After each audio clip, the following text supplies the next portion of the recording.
बात करेंगे भारतीय राजनीति में किस प्रकार से जाति की भूमिका होती है, कि शासन में किस प्रकार से जाति को महत्व दिया जाता है, चुनाव में किस प्रकार से जाति को महत्व दिया जाता है, उन सभी बातों का जिक्र हम करेंगे। तो कुछ बिंदुओं के माध्यम से पढ़ते हैं। पहला बिंदु हम लेते हैं निर्णय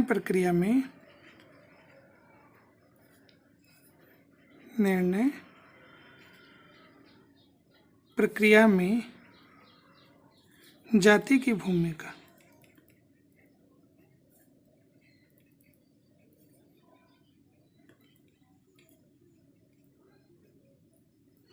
तो निर्णय प्रक्रिया में जाति की भूमिका से क्या तात्पर्य है, तो देखो अपने यहाँ पर जो विधायिका है, चाहे वो विधायिका केंद्र में हो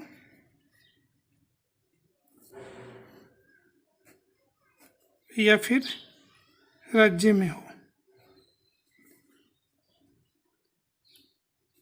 उस विधायिका में क्या दे रखा है, आरक्षण दे रखा है। तो आरक्षण दो प्रकार से दिया जाता है, एक तो विधायिका में सीटों में आरक्षण और दूसरा नौकरियों में आरक्षण। तो यहाँ पर हम विधायिका की बात कर रहे हैं कि केंद्र या राज्य। तो केंद्र में विधायिका को हम बोल देते हैं संसद और राज्य में विधायिका को हम बोल देते हैं राज्य विधान मंडल।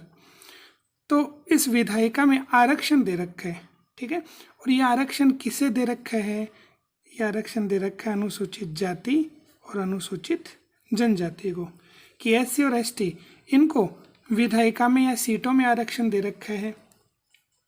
अब ये चाहते हैं, ये शुरुआत में जो आरक्षण दिया गया था ये 25 जनवरी 1960 तक के लिए था, लेकिन समय समय पर इसमें परिवर्तन करके इसे आगे बढ़ा दिया गया। 60 से 70 फिर 80 ऐसे बढ़ते बढ़ते ये 2020 तक हो गया। तो इसमें हम बात करें कि अनुसूचित जाति अनुसूचित जनजाति ये चाहती हैं कि उनका जो आरक्षण का जो समय सीमा है वो निरंतर उसमें क्या होती रहे, बढ़ोतरी होती रहे। एक बात तो ये हो रही है। दूसरी बात यहाँ पर हम बात करें कि ऐसी कुछ जातियाँ जिन्हें क्या प्राप्त नहीं है, जिन्हें आरक्षण प्राप्त नहीं है, ऐसी जातियाँ चाहती हैं कि उन्हें क्या प्राप्त हो, उन्हें आरक्षण प्राप्त हो। तो जिन जातियों को आरक्षण मिला हुआ है वो तो उसे बढ़ाने का प्रयास करती हैं, और जहाँ पर आरक्षण नहीं मिला हुआ है तो कुछ जातियाँ चाहती हैं कि उन्हें क्या मिले, आरक्षण मिले। तो इस प्रकार के सरकार के माध्यम से जो भी निर्णय लिए जाते हैं उस निर्णय में किसकी भूमिका होती है, जाति की भूमिका होती है। दूसरे बिंदु को हम लें, जातिगत आधार पर प्रत्याशियों का चयन।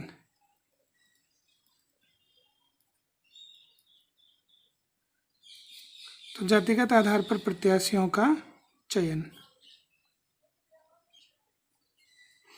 इसका मतलब ये हुआ कि जब भी चुनाव होता है तो चुनाव में एक चीज आप देखना, तो जो भी चुनाव होता है चाहे वो विधानसभा का हो चाहे वो लोकसभा का हो, तो उस चुनाव में क्या किया जाता है, जाति को महत्व दिया जाता है। जैसे सिंपल वे में हम बात कर लें कि कोई क्षेत्र, जैसे मान लो ये शाहपुरा, हमने एग्जाम्पल लिया कि ये शाहपुरा जो क्षेत्र है, इस शाहपुरा क्षेत्र में सबसे ज़्यादा मान लो राजपूत हैं।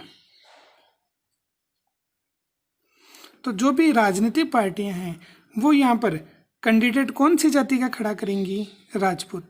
ऐसा क्यों होगा, ऐसा इसलिए होगा ताकि उन्हें क्या मिल सके, वहाँ से उनकी जीत सुनिश्चित हो सके, उन्हें ज़्यादा वोट मिले और उनकी पार्टी चुनाव में जीत जाए।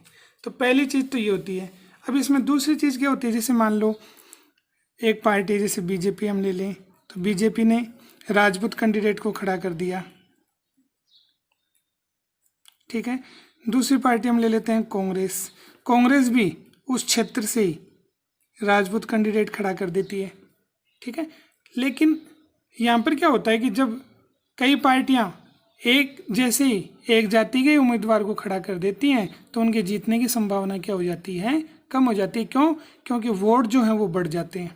ठीक है, तो कुछ वोट जैसे मान लो बीजेपी में जो राजपूत कैंडिडेट खड़ा उसको मिले, कुछ कांग्रेस में जो राजपूत कैंडिडेट खड़ा उसको मिले। तो इस प्रकार से यहाँ पर इनका जीत पाना संभव नहीं है। तो कुछ जो राजनीतिक पार्टियां होती हैं वो क्या करती हैं, उस क्षेत्र में सेकंड नंबर पर, तो सेकंड नंबर पर मान लो राजपूत के स्थान पर यहाँ पर मान लो जाट बाहुल्य है राजपूत के बाद में, तो यहाँ पर अन्य जो पार्टी है मान लो एनसीपी पार्टी है, वो अपना कैंडिडेट दूसरी जो प्रभावी जाति है उसका खड़ा कर देती है। अब उसमें क्या होगा, यहाँ पर वोट बढ़ जाएंगे और इसके जीतने की क्या बन जाएगी, संभावना बन जाएगी। तो प्रत्याशियों का जो चयन किया जाता है चुनाव में, वो भी उस क्षेत्र में कौन सी जाति का बाहुल्य है उसके आधार पर किया जाता है। तो यहाँ पर किसको देखा जाता है, जाति बाहुल्य, कि जिस क्षेत्र में जिस जाति का बाहुल्य अधिकता है उसी कैंडिडेट को चुनाव में उसी जाति में से उम्मीदवार घोषित किया जाता है। फिर हम बात करते हैं जातिगत आधार पर मतदान। जातिगत आधार पर मतदान,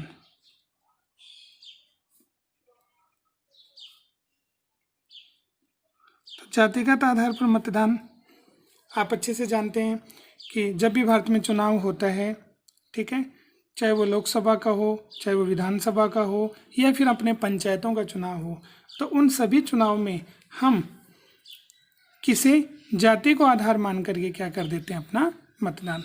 तो चुनाव में हम अपनी भूमिका किसके आधार पर निभाते हैं, जाति के आधार पर निभाते हैं। यहाँ पर योग्यता को कम महत्व दिया जाता है, बल्कि ज़्यादा महत्व किसे दिया जाता है, ज़्यादा महत्व जाति को दिया जाता है। कि जिस जो भी चुनाव में उम्मीदवार खड़ा है, अगर आप उसी जाति के हैं तो आप उसकी योग्यता को ध्यान में न रख करके किसे ध्यान में रखेंगे, जाति को ध्यान में रखेंगे और उसे क्या दे देंगे, वोट दे देंगे। और इस प्रकार से जाति के आधार पर जब चुनाव होता है तो जाति के आधार पर ही व्यक्ति चुनाव में जीत जाते हैं। तो यहाँ पर योग्यता को कम महत्व दिया जाता है, तो चुनाव में सबसे ज़्यादा महत्व किसको दिया जाता है, जाति को दिया जाता है। फिर अगले बिंदु को हम लें कि मंत्रिमंडल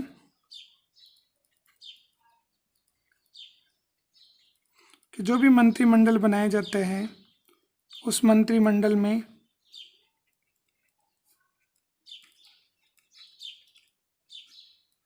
तो मंत्रिमंडल का जो निर्माण किया जाता है उस मंत्रिमंडल के निर्माण में जातिगत प्रतिनिधित्व दिया जाता है।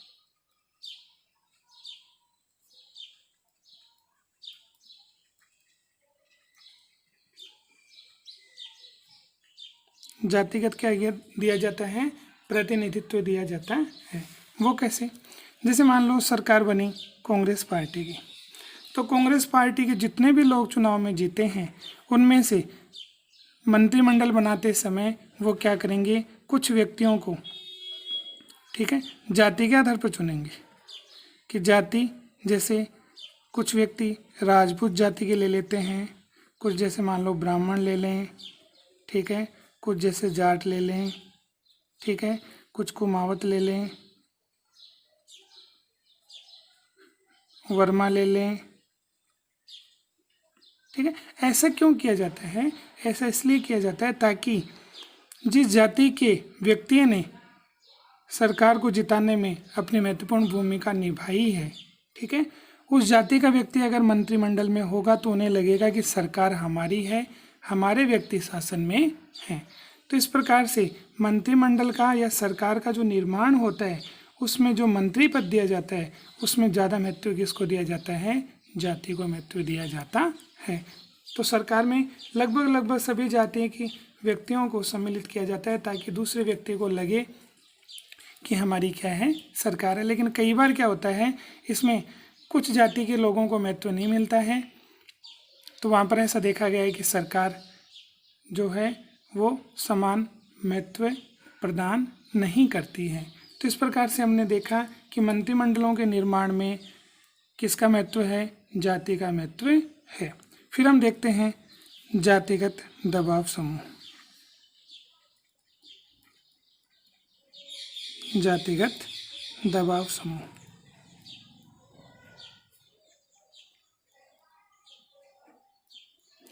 अब देखो शब्द है दबाव समूह। दबाव समूह जो होता है ना, वो आर्थिक हित पर आधारित होता है और दबाव समूह अदृश्य होता है। दबाव समूह कैसा होता है?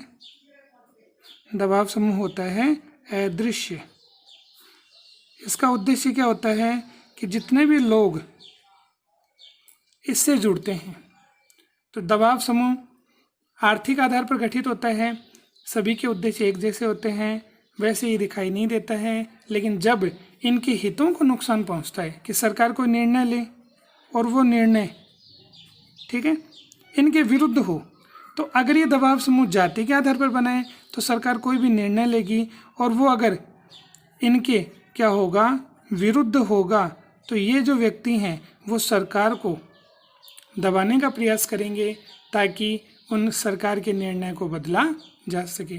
तो जातिगत दबाव समूह का उद्देश्य है कि अपनी जाति के हितों का ध्यान रखना। अगर सरकार कोई ऐसा निर्णय ले जो उनके हितों के विरुद्ध होता है तो वो सरकार पर दबाव डालते हैं और अपने हितों के लिए काम करवाने पर कार्य करते हैं। तो सरकार पर प्रेशर डाल के अपने हित के लिए उनसे क्या करवाना, कार्य करवाना। तो ये है जातिगत दबाव समूह। फिर हम बात कर लेते हैं जाति एवं प्रशासन।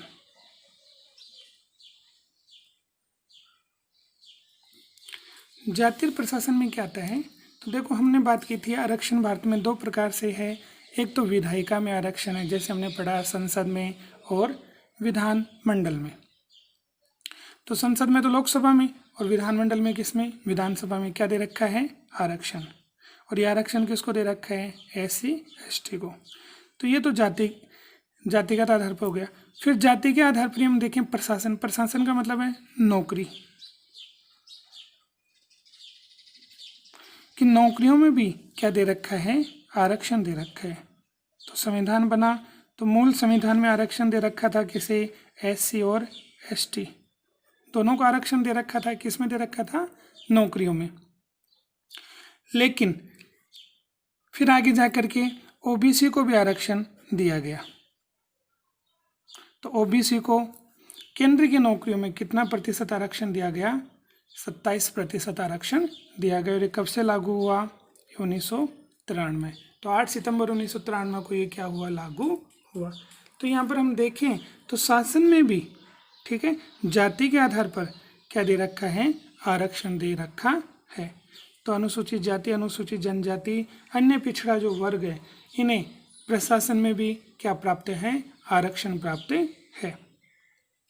तो जाति और प्रशासन की हम बात कर लें। इसके बाद में हम बात कर लेते हैं राज्य राजनीति में जाति। राज्य राजनीति में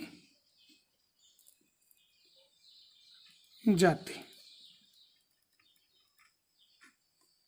राज्य राजनीति का मतलब है कि राज्य में जिसकी सरकार है। तो देखो एक तो केंद्र हो गया,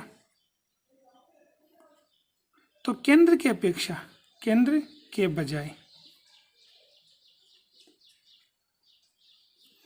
राज्य जो है उसमें ज़्यादा प्रभाव किसका होता है, जाति का प्रभाव होता है। तो केंद्र की तुलना में राज्य का जो शासन होता है उसमें जाति को महत्व ज़्यादा दिया जाता है। कुछ राज्य तो ऐसे हैं जहाँ पर जो भी राजनीतिक निर्णय होता है उसमें जाति बहुत ज़्यादा इफेक्ट डालती है, बहुत ज़्यादा प्रभाव डालती है। जैसे हम बात कर लें उत्तर प्रदेश, बिहार, ठीक है, ये दो राज्य तो सबसे ज़्यादा प्रभावित करते हैं। इसके अलावा अपने राजस्थान भी है, तमिलनाडु है, केरल है। तो ये जो कुछ राज्य हैं, इन राज्यों में जातिगत आधार पर शासन को क्या किया जाता है, प्रभावित किया जाता है। तो यहाँ पर केंद्र की तुलना में राज्य में जातिगत प्रभाव ज़्यादा दिखाई देता है। जो भी निर्णय होते हैं वो जाति के आधार पर होते हैं। और आज हम अंतिम बिंदु ले लेते हैं अपना चुनाव प्रसार में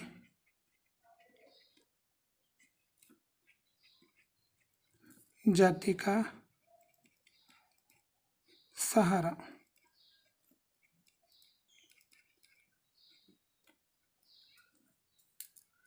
तो चुनाव प्रसार में जाति का सहारा, इससे क्या तात्पर्य हुआ कि देखो, जब भी चुनाव होता है तो चुनाव में राजनीतिक दलों का एक ही उद्देश्य होता है कि किसी भी प्रकार से चुनाव में जीतना। अब उसमें क्या होता है कि कई बार ऐसे व्यक्ति को उस चुनाव में बुलाया जाता है जो उस क्षेत्र में रहने वाले जो लोग हैं वो उन्हीं की क्या होता है, जाति से संबंधित होता है। तो वो व्यक्ति वहाँ आकर के बताएगा कि देखो, ये अपनी पार्टी का प्रतिनिधि है और मैं आप सबका हितैषी हूँ, इसलिए आप जो हैं, ठीक है, वो इसे क्या दें, वोट दें। तो यहाँ पर इस प्रकार से निर्णय हुआ कि कोई बड़ा व्यक्ति है, प्रसिद्ध व्यक्ति है, वो अपनी जाति के आधार पर अपनी जाति के जो वोट हैं, ठीक है, अपनी राजनीतिक पार्टी के उस सदस्य को दिलाने का क्या करता है, प्रयास करता है, ताकि वो चुनाव में क्या हो जाए, जीत जाए। तो इस प्रकार से आज हमने पढ़ा कि किस प्रकार से जाति की भूमिका जो है वो शासन में होती है।